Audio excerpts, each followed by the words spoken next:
was almost laughter. The sort of promise that only a fool would ask of a madman. It was a strange answer, and the child William twisted round to crane up at his father's ruined face, even as the grown William turned within the binding of his blanket, his frown deepening and his eyes moving rapidly beneath his closed lids.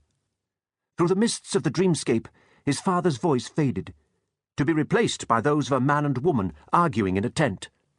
"The bastard's gone back on his word, bolstered the keep, stuffed it to the rafters with men and supplies, shored up the breaches." The man's voice was raw with contempt. "He never intended to surrender."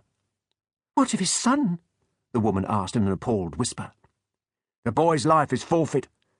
The father says he cares not. He still has the anvils and hammers to make more and better sons than the one he loses."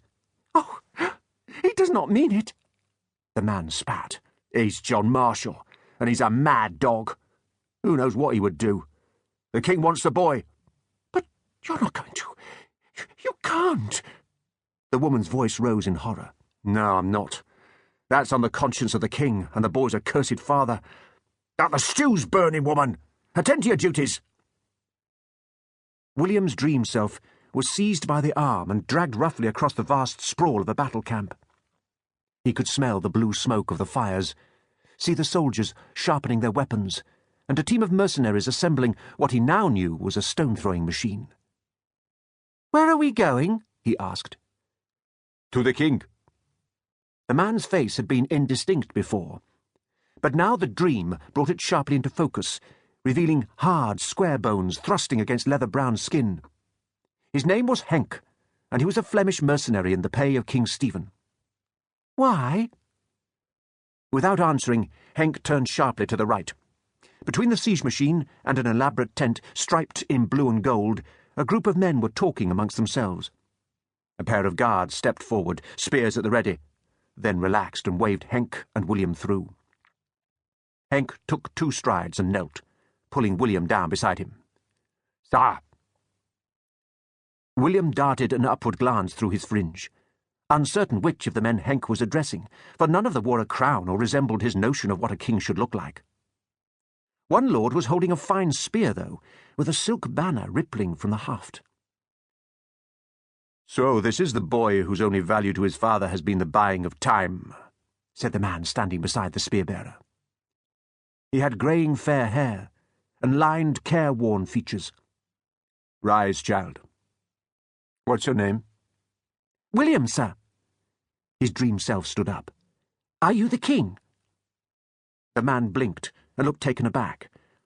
Then his faded blue eyes narrowed and his lips compressed. "Indeed I am, although your father seems not to think so." One of his companions leaned to mutter in his ear. The king listened and vigorously shook his head. "No," he said. A breeze lifted the silk banner on the lance, and it fluttered outwards, making the embroidered red lion at its centre appear to stretch and prowl. The sight diverted William. "Can I hold it?" he asked eagerly. The lord frowned at him. "You're a trifle young to be a standard-bearer, he said. But there was a reluctant twinkle in his eye, and after a moment he handed the spear to William. "Careful now." The haft was warm from the lord's hand as William closed his own small fist around it. Wafting the banner, he watched the lion snarl in the wind and laughed with delight.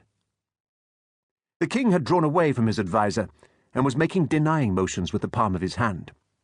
"Sire, if you relent, you will court naught but John Marshal's contempt," the courtier insisted. "Christ on the cross!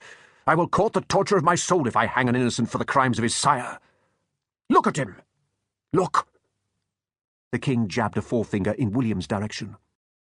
"Not for all the gold in Christendom will I see a little lad like that dance on a gibbet. His hell-spawn..."